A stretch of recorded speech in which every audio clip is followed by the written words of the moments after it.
Now, the Miami Dolphins, -$5 million in cap space. The free agents, Kendall Fuller, Tyrell Dodson, Emmanuel Ogba, Kendall Lamb, Javon Holland, Liam Eichenberg, Robert Jones, Benito Jones, Anthony Walker, Kader Kohu.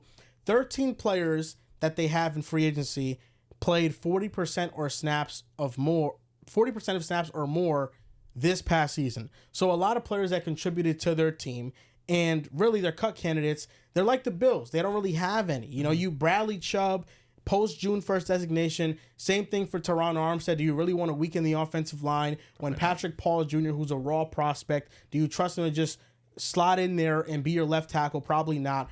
The Dolphins right now are kind of facing the reality of what happens when you pay a quarterback. Is that you don't have much money to go around. You know, last offseason, Christian Wilkins left. And this offseason, Javon Holland might leave. But I have a lot of questions for the Dolphins. Number one is Jalen Phillips is extension eligible. Mm-hmm. Do you extend him with his injury history? I think that's a legitimate question mark. Teron Armstead is older. Do you already have his replacement in Patrick Paul Jr.? Yes or no? Backup quarterback, you always need that because of Tua's injury history. Does Javon Holland leave? Because if he leaves, now you don't have good safeties because Jordan Poyer is also a free agent. So you'd lose Jordan Poyer and Javon Holland. Does Tyreek Hill get traded? And they ranked 28th in yards per carry last year. Aaron Brewer, Austin Jackson, Teron Armstead, I think 3 steady offensive linemen. Their guard play is amongst one of the worst in the NFL. So the Dolphins, we're looking at a team that they need to get younger at corner because Jalen Ramsey is not going to play at a hollow forever. They need to overhaul their safety position. Your edge rushers are injury prone. And then on offense, you need to build up the offensive line. And your best weapon in Tyreek Hill might not be on the team because he has made his frustrations vocalized. Yeah. If you take Tyreek Hill's $29 million off the books, you have money to sign Holland, sign another corner, and bring in a receiver that obviously won't give you Tyreek Hill level play, but could be somebody that's still serviceable. You know, could be on the opposite side of Jalen Waddle. Listen, man, I'll be brutally honest with the Miami Dolphins. You have a lot of issues at quarterback, offensive line. What's the issue at quarterback? He's just not that good, man. I wish he was here so I can tell him. He'll probably watch. Listen, Tua's just not that good. And this roster is just not that good. And there's not many avenues of this roster getting better. Their goal is to be a competitive playoff team in the AFC. I'm looking at the AFC right now, and you obviously got Buffalo in your division, right? Those are the monsters in your division. You go over there to the AFC North, you got Baltimore, you got the Bengals, you got Pittsburgh, who's always hanging around. Then you head over to the AFC West. The Chargers are coming back. The Chiefs will always be here. Denver is coming. Then you go look at the AFC South. This gives you a little grace, but Houston is still going to be a team that's around. What are the Jaguars and what are the Colts going to do this offseason? They're not too far removed from making any moves to be better than you guys. So there's just a ton. And with Miami being stuck in the negative cap, with them having a little bit of older players, having a couple key guys on free agency, this is another team that's going to have to ace the draft, another team that's going to bring in high-level talent. But a lot of your star players are either up older or coming off injuries. Your 2 edge rushers, if I'm not mistaken, Phillips and Bradley Chubb, are coming off of seasons where they had season-ending injuries. They're coming off of injuries. So, and those are your 2 edge rushers. Then you got Jalen Ramsey, like you mentioned. He's getting up there in age. How long is he going to be good for? Javon Holland's probably your best secondary player, your youngest, and he's a free agent. You're going to have to give him big money. He's going to walk. How is Jalen Waddle going to look after? He was banged up all of last year. He didn't have his best year. Tyreek Hill is reaching north of 30. That's another guy with age. Devon Achane, he did not play his best football last year. So this is a team, and then the offensive line still isn't the greatest. It's barely average. So this team is dealing with a ton, and a lot of their money is being allocated to guys that are either not that good or that are getting up there in age, and that's a big problem for a team that hasn't really made the playoffs consistently, and they kind of have a cap on what they're going to do. And, of course, I can't forget, is Mike McDaniel the guy? Like, is that the coach? Is that the coach that can lead you over the hump, or is he more of an offensive coordinator that can follow the guy in charge? I think that may be more his suit. What's more likely, that the Dolphins make the playoffs and win a playoff game, or a year from now we're looking at a complete reset?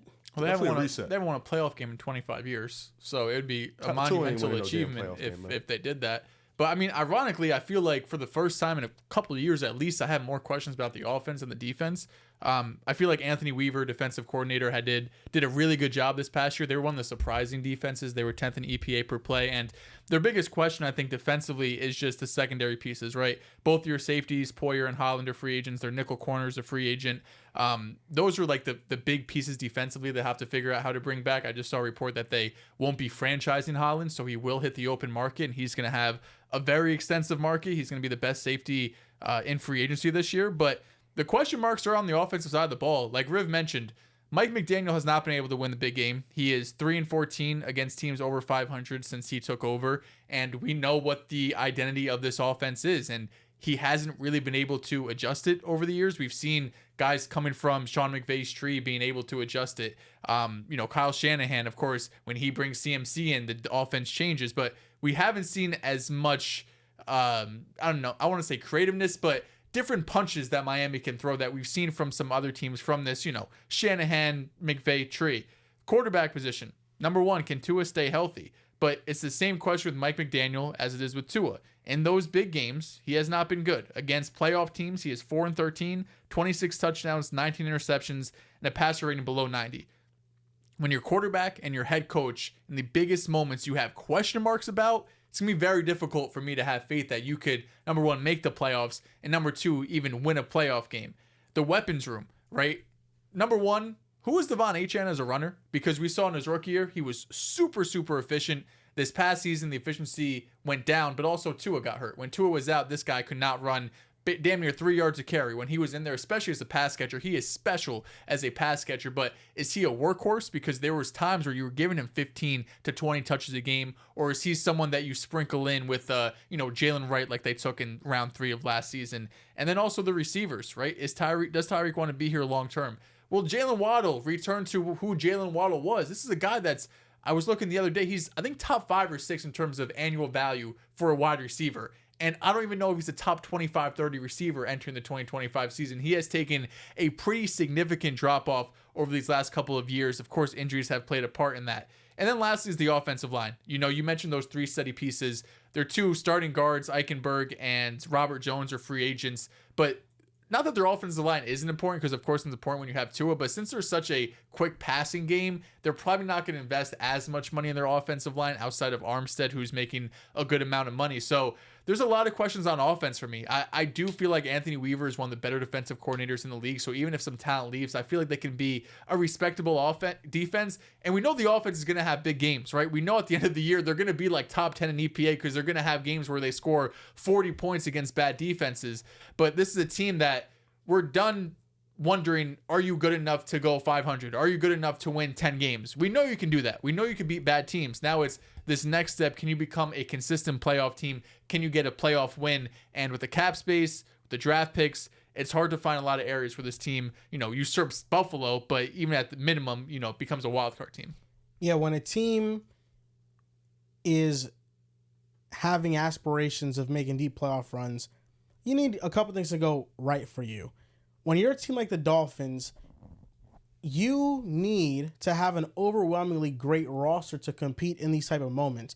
Because if you have a team that is inferior to another roster, there's one of 2 ways you can beat that team.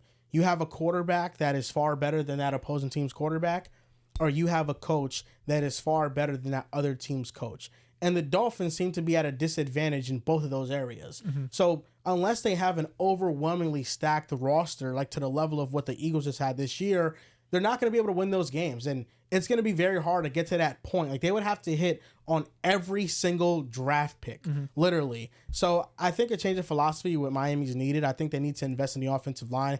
I think that first-round draft pick, at least in my mind, should be a lock for an offensive lineman, and just starting to build through the trenches and giving your offense a high floor, because we're already seeing defenses play the Dolphins offense much differently, and they transform from a deep passing attack to a short behind the line of scrimmage passing attack, and they were still one of the best offenses in the league, but against better teams, they just know how to cover that up and blanket it better. So it looks very sluggish, but that's the Dolphins' problems. That's what they're faced with right now. And investing in not just offensive linemen, but like large humans on the offensive line. I remember looking, I think it was during the season, they had the lightest offensive line in the NFL this year, amongst the lightest. And of course, that's what Mike McDaniel wants to do, right? He wants to have a higher tempo. He wants to push the ball down the field. And if you have dudes that are 350 pounds just constantly, stepping back to pass protect, it's hard for them. When you have lighter guys, it's a bit easier. But I think getting a bigger body who can open up the run game is huge. Because if this team can consistently run the ball, it makes life easier for Tua in this offense.